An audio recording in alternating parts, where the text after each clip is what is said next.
Good morning बेटा, कैसे हैं आप सभी। मुझे आशा है आप बिल्कुल ठीक होंगे और अपना काम बहुत ही अच्छे से कर रहे होंगे। तो जो हमारा पाठ बचा हुआ उसको हम आगे लेके चल रहे हैं। अब तक हम पढ़ चुके हैं कि जो लेखिका मृदुला गर्ग हैं वो अपने परिवार की औरतों के बारे में बता रही हैं कि वो परंपराओं से हटकर जीने वाली औरतें थी। तो वो अपने परिवार में अपनी नानी के बारे में बता चुकी हैं, अपनी माँ के बारे में बता चुकी हैं, दादी के बारे में बता चुकी हैं और परदादी के बारे में बता चुकी हैं।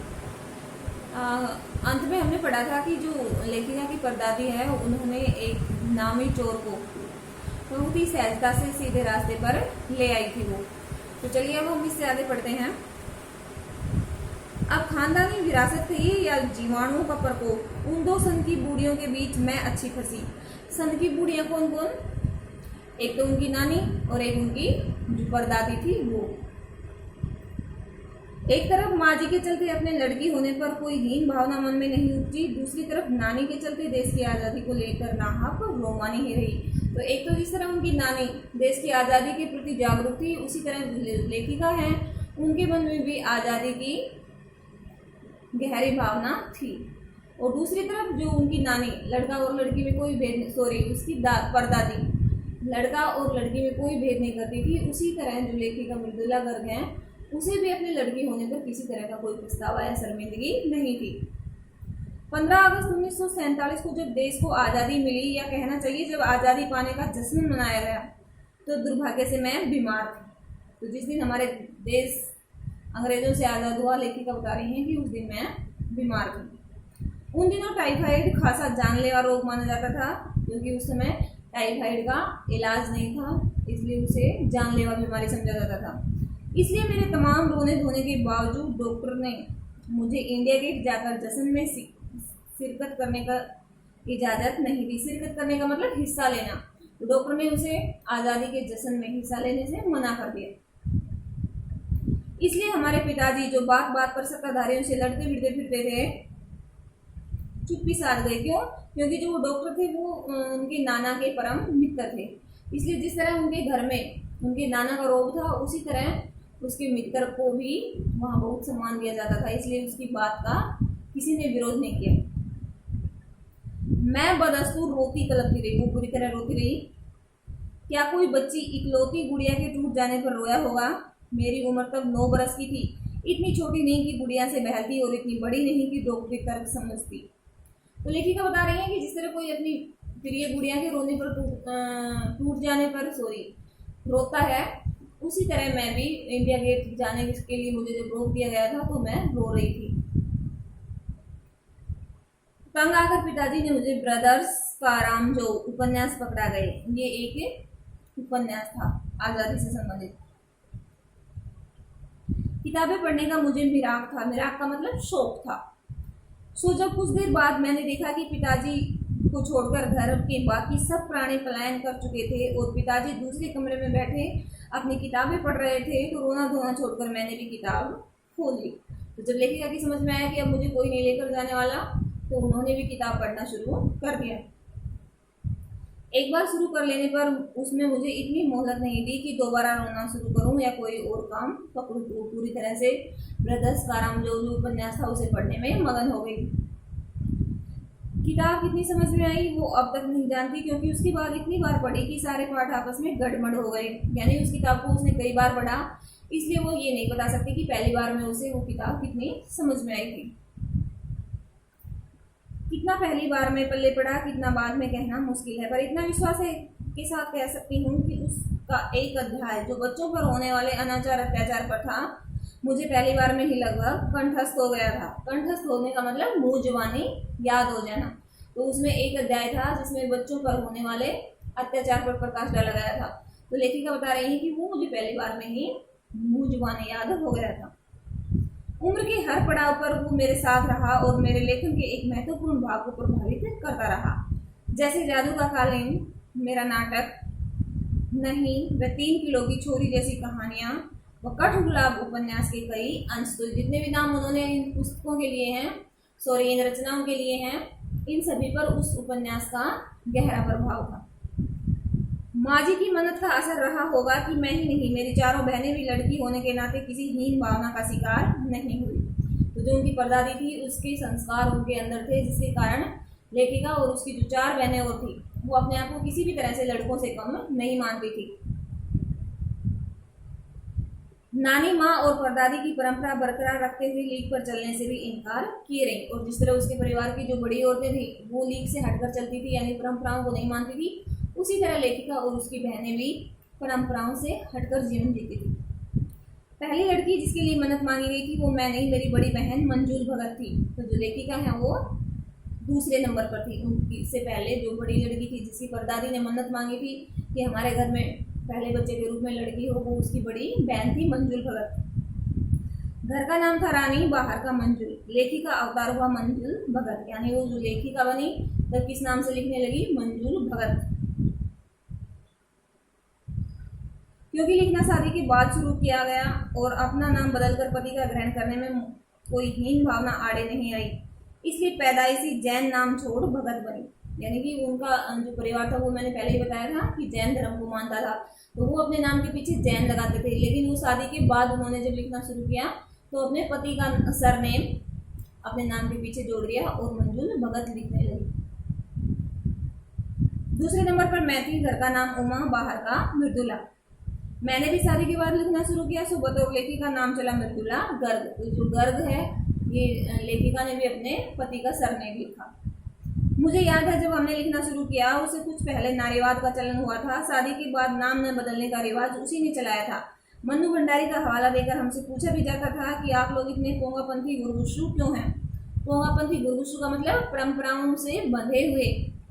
तो उस समय नारीवाद का प्रचलन हुआ था जिसमें नारी को एक अपनी अलग पहचान बनाने के लिए जिसमें बात की जाती थी। तो जब लेखिका और उसकी बहनों ने अपने सरनेम छोड़कर अपने पतियों के नाम अपने नाम के साथ लिखने शुरू किए तो उनसे लोगों ने सवाल पूछे। जो नारीवाद के समर्थक थे उन्होंने कहा कि आप इतने गुरगुसु या पोंगापंथी यानी परंपराओं से बंधे हुए लोग क्यों हो, जो अपना रियल नाम छोड़कर अपने पति का सरनेम अपने नाम के साथ लिख रहे हो? नाम क्यों बदला? हमारे पास कोई इसका ढंग का जवाब नहीं था, अब भी नहीं है। पर नाम बदलने से अपने व्यक्तित्व का कोई नुकसान होते मैंने नहीं देखा। पूछने को तो पिताजी से भी लोग ये भी पूछते थे, 5 बेटियों से आपका मन नहीं भरा जो हर बेटी के 2-2 नाम रख छोड़े? तो लेखिका कह रही है कि मेरे पिताजी से भी लोग सवाल पूछते थे कि आपकी 5-5 बेटियां हैं फिर भी आपका मन नहीं भरा जो सभी के 2-2 नाम निकाल रखे हैं। मुझे छोटी बहन का घर का नाम गोरी और बाहर का चित्रा। वह नहीं लिखती। उसका कहना है कि वो इसलिए नहीं लिखती क्योंकि घर में कोई पढ़ने वाला भी तो चाहिए। तो जो तीसरे नंबर की बहन है वो क्या कहती है कि अगर सभी लिखने लग गए तो पढ़ेगा कौन, इसलिए वो नहीं लिखती। खैर उसके बाद जो चौथी 5 बेटियां पैदा हुई तो पिताजी ने इतनी बात जमाने की सुनी कि उनका एक ही नाम रखा। तो उसकी जो चौथी और 5वीं बहन है उनके एक ही नाम है, रेणु और अचला। 5 बहनों के बाद एक भाई हुआ राजू।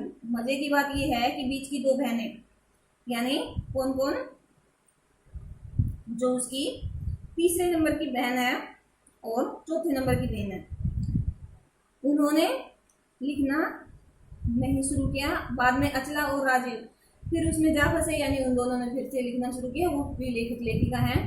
असलम मुझसे 8 साल छोटी है और वक्त के बदलाव की लाज रखते हुए अंग्रेजी में लिखती है। तो आपसे छोटा प्रश्न पूछा जाए कि लेखिका की कौन सी बहन अंग्रेजी भाषा में लिखती है, तो सबसे छोटी अचला, पर राजीव फिर हिंदी के हवाले। लेकिन जो उनका भाई था वो फिर से हिंदी में लिखने लगे। हम 4 लिखते हैं और तमाम खानदान हमें पढ़ता है। मेरे ससुराल में मुझे कोई नहीं पढ़ता। इस तथ्य को हजम करने में मुझे काफ़ी वक्त लगा, फिर उसके फायदे भी नजर आने लगे। कम से कम घर के भीतर तो मुझे हिंदी आलोचना बुद्धि से 2-4 नहीं होना पड़ता। तो लेखिका बता रही हैं कि मेरे ससुराल में मेरी रचनाओं को कोई नहीं पढ़ता है।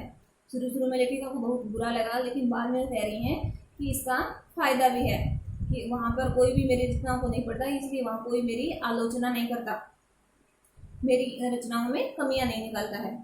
खैर मैं अपनी नहीं उन अदेवियों की बात कहना चाहती हूँ जो परदादी की मन्नत के नतीजतन धरती पर आई और लेखक नहीं बनी।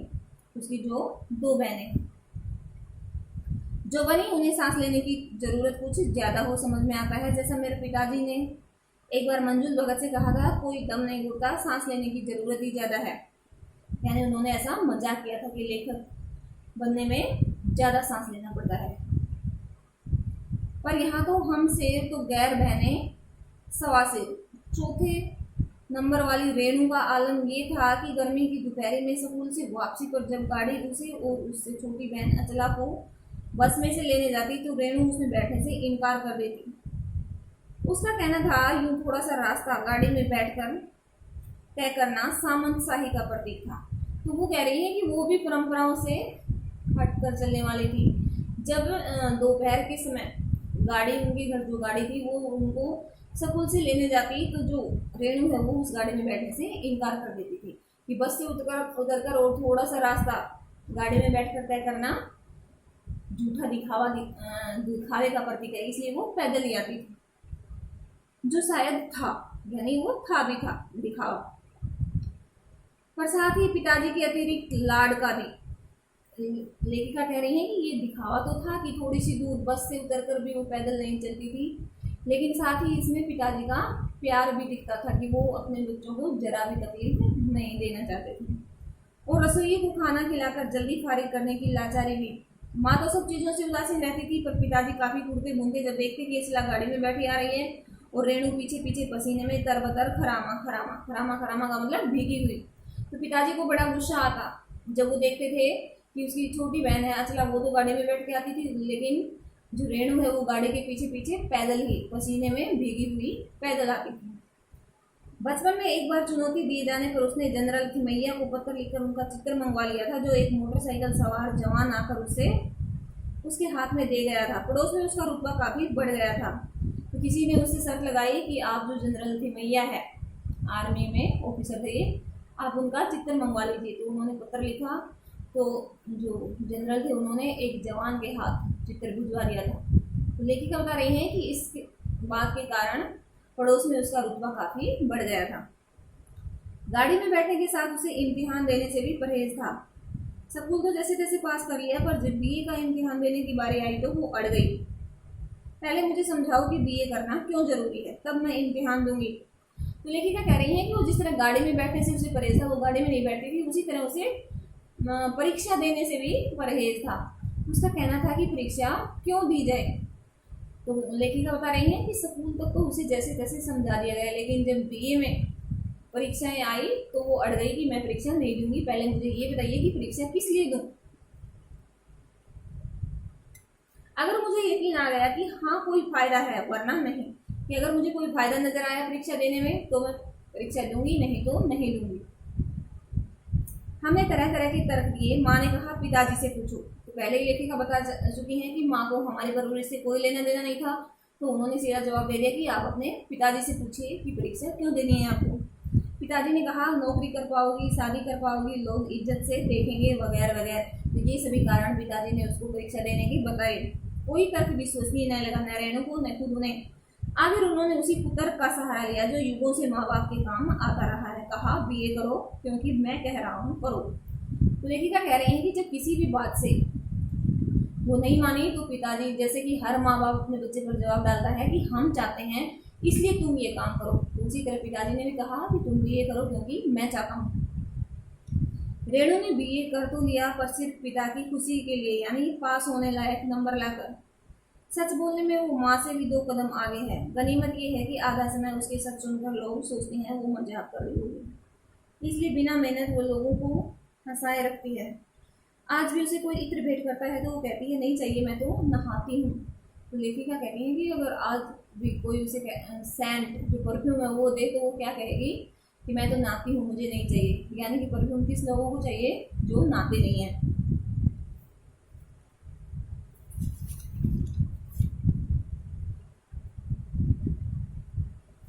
आज हम इतना ही पढ़ेंगे बेटा, आगे का कल पढ़ेंगे।